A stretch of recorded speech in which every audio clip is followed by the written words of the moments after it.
Hola a todos, bienvenidos. Esto es una entrega de Histología FHAB sobre un tema bastante aburrido y engorroso que nos lleva a todos a bastantes confusiones, que es el ojo humano. Vamos a traer en esta entrega un poco de histología, un poco de anatomía, un poco de fisiología del ojo humano. ¿Sí? Para hablar de el ojo, tenemos que hablar primero un poco de los sentidos, que no son nada más ni nada menos que lo que nos permiten a nosotros adaptarnos a nuestro medio. Sin los sentidos sería un poco bastante difícil poder adaptarnos a todo lo que nos rodea. ¿Sí? Para ello necesitamos la vista, el olfato, el gusto, la audición y el tacto. En este caso nosotros vamos a dedicarnos pura y exclusivamente a la visión y en posteriores entregas podemos ver a ver si nos abocamos al resto de los sentidos. Para hablar del ojo, primero tenemos que hablar de la anatomía. Recordemos que tenemos dos ojos, ¿sí? Y que nuestra visión es en estéreo, o sea, lo que ve un ojo se acompaña de lo que ve el otro o se complementa, ¿sí? El ojo va a estar formado por tres capas. Va a estar formado por la capa fibrosa, ¿sí? Que es la capa más externa, la capa vascular o úvea, que es la capa media, y la capa nerviosa, que va a estar formada por la retina, que es la más interna. Dentro de eso nosotros vamos a tener ciertas estructuras que desde anterior hacia posterior vamos a encontrar primero con la córnea, luego por la esclerótica que se continúa con la córnea, la cámara anterior llena de líquido que es el humor acuoso, en contacto con el iris, que sería nuestra ventana hacia el mundo, ¿sí? El orificio por el cual podemos ver al mundo, las pupilas, ¿sí? Por detrás se va a encontrar el cristalino sujeto a los cuerpos ciliares, en íntimo contacto con el humor vítreo o cuerpo vítreo, ¿sí? Que es tejido conectivo mucoso, que nos va a permitir que la luz que ingresa llegue hacia la retina para transformar la energía lumínica en energía química, o sea, para poder ver. En la retina nosotros vamos a tener dos zonas importantes que son por un lado la fóvea o mácula, donde nosotros tenemos el punto de mayor visión y enfoque, y por el otro el punto ciego, donde está la salida del nervio óptico con los vasos sanguíneos. Un poco de fisiología. Recordemos que nosotros el primer día de clases, cuando vimos el primer práctico de microscopio, hablamos un poco de lo que era la física de la visión. La física de la visión va a estar dada, como se aprecia en la imagen, por cómo nosotros vemos al mundo.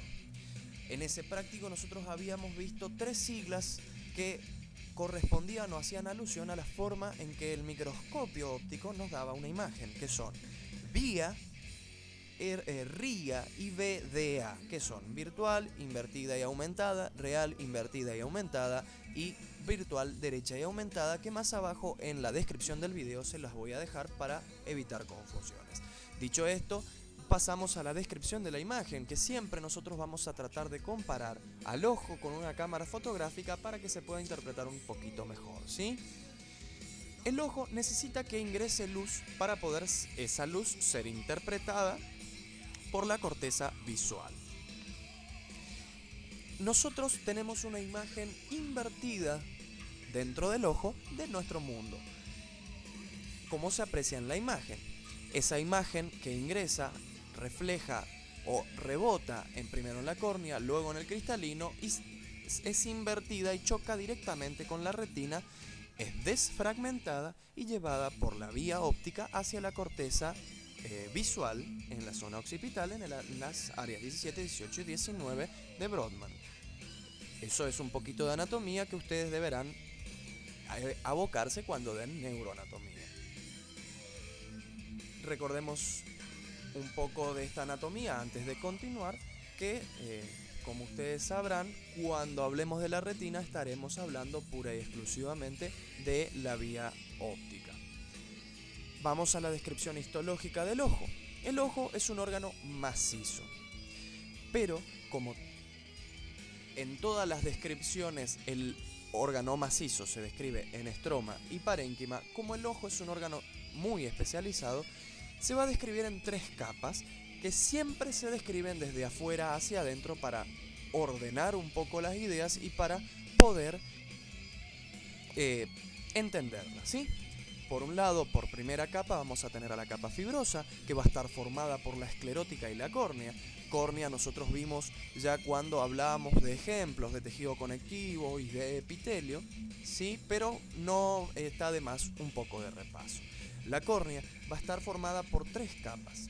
La primera va a ser un epitelio plano estratificado no queratinizado llamado epitelio anterior, que nos va a proteger de las agresiones externas, que va a estar apoyado por una capa colágena, ¿sí? Que se llama membrana de Bowman. Por debajo de esa membrana de Bowman vamos a tener a la sustancia propia, que es un tejido conectivo denso, modelado, laminar, que va a permitir el paso de la luz. Debajo de ese epitelio vamos a tener a otra membrana de colágeno, que es la membrana de Descemet, en la cual va a estar apoyado el epitelio posterior de la córnea, que es un epitelio plano simple o endotelio corneal. La esclerótica, al igual que la córnea, también está formada por 3 capas. La diferencia va a estar en la sustancia propia, que en lugar de ser tejido conectivo denso modelado laminar, va a ser tejido conectivo denso no modelado, que es el estroma de todos los órganos o de la mayoría de ellos, salvo algunas particularidades. Después, inmediatamente después, tenemos la capa vascular o úvea, que va a estar formada por la coroides, ¿sí? Que es una capa blanquecina de colágeno, debajo de la cual vamos a encontrar plexos vasculares que van a dar, por un lado, sombra, ¿sí? Para permitir el paso de un único haz de luz a través de la pupila, y va a también tener, formando parte de esta capa vascular o úvea, al cuerpo ciliar o los cuerpos ciliares, ¿sí? Tejido conectivo denso no modelado, y al iris, que va a tener un epitelio anterior también, un tejido conectivo laxo intermedio y un epitelio posterior, que ese tejido conectivo laxo va a estar mezclado con algo de músculo liso para permitir su contracción y relajación para que se pueda abrir o cerrar esta ventana que nosotros tenemos al mundo, ¿sí? Por último tenemos la capa nerviosa, una de las más importantes, entre comillas, ¿sí? Ya que es la que nos va a permitir a nosotros interpretar las imágenes luminosas. ¿A qué me refiero yo con imágenes luminosas? Todo objeto que se encuentra, por ejemplo, dentro de una habitación, va a estar recibiendo luz de alguna fuente, ya sea el sol o alguna lámpara que irradie luz. Esa luz rebota y se refleja en el ojo. El ojo va a desfragmentar esa imagen lumínica, transformándola en imagen química dentro del cerebro para que nosotros podamos interpretar. Es de ahí que algunos objetos se ven mejor que otros de acuerdo a la cantidad de refringencia de la imagen que tengan. Por ejemplo, los colores blancos se van a ver mejor que los colores negros.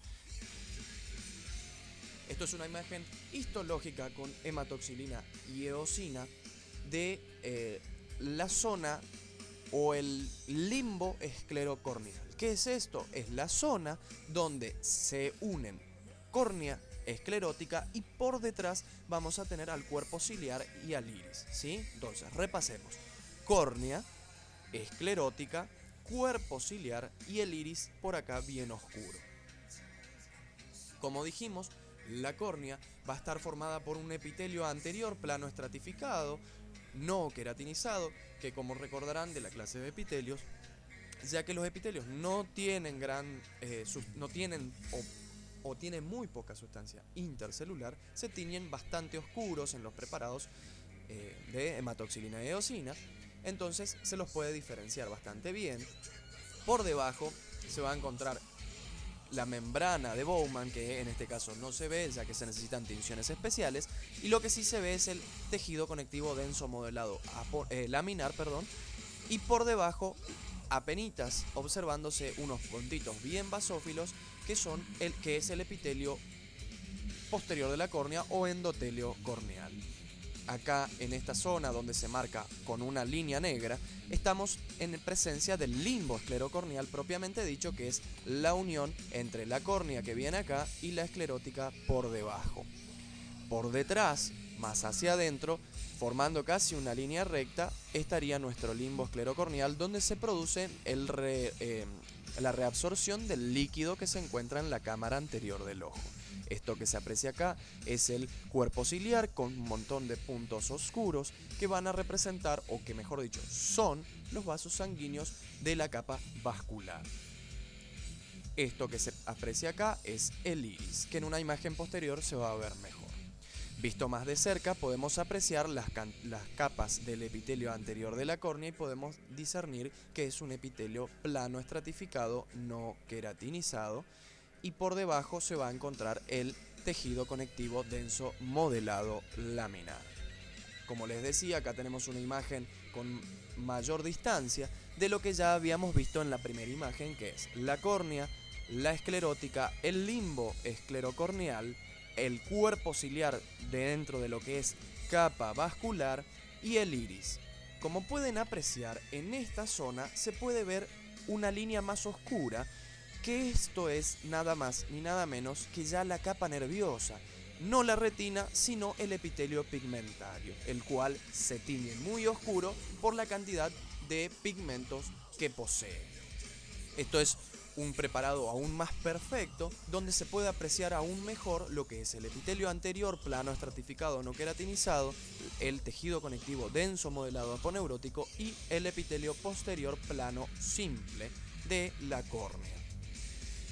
Pasamos a la retina, a la capa nerviosa, ¿sí? En el cual acá podemos observar que está desprendida. En la mayoría de los preparados histológicos, debido a la mala técnica o a la técnica inapropiada para el ojo, la retina puede encontrarse desprendida. Es por eso que en una imagen nosotros veíamos al epitelio pigmentario pegado, entre comillas, por la capa vascular y a la retina desprendida, y en otro preparado que les voy a mostrar a continuación vamos a ver muy bien lo que es la córnea bien adherida, ¿sí?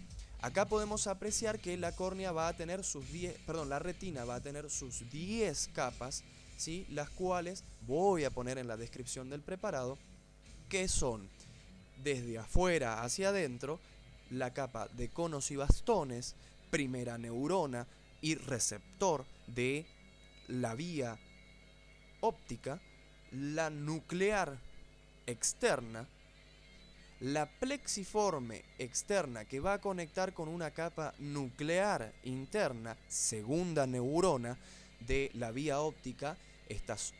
Estos núcleos que se ven acá son de neuronas bipolares, ¿sí? Que van a conectarse hacia arriba con una plexiforme interna con la capa de células ganglionares, que son la tercer neurona de esta vía óptica, que se van a continuar hacia las fibras del nervio óptico, que se aprecian con un color o una textura un poquito más condensada. Esto que acabo de nombrar son las 8 capas de la retina, y yo les dije que formaban 10. Está formada por 10.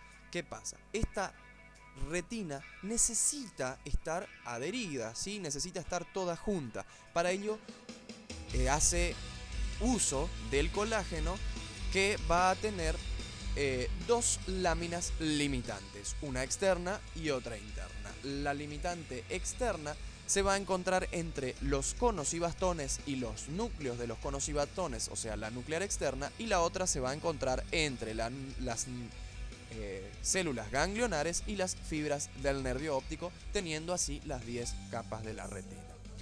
Visto en otra imagen con un tricrómico, podemos apreciar la capa vascular, desde afuera hacia adentro siempre, ¿verdad? La capa vascular, el epitelio pigmentario, los conos y los bastones, la nuclear externa, la plexiforme externa, la nuclear interna, plexiforme interna, capa de ganglios y las fibras del nervio óptico. Entre esta capa, las fibras del nervio óptico y la capa ganglionar, vamos a tener a nuestra limitante interna, y entre la capa de conos y bastones y su nuclear externa vamos a tener a la segunda capa o la capa limitante externa. Bueno, espero le haya servido. La idea con esto es tratar de aclarar un poco lo que podemos ver en histología, en los prácticos, y que puedan unificar todos los conocimientos. Muchas gracias, nos vemos en la próxima entrega.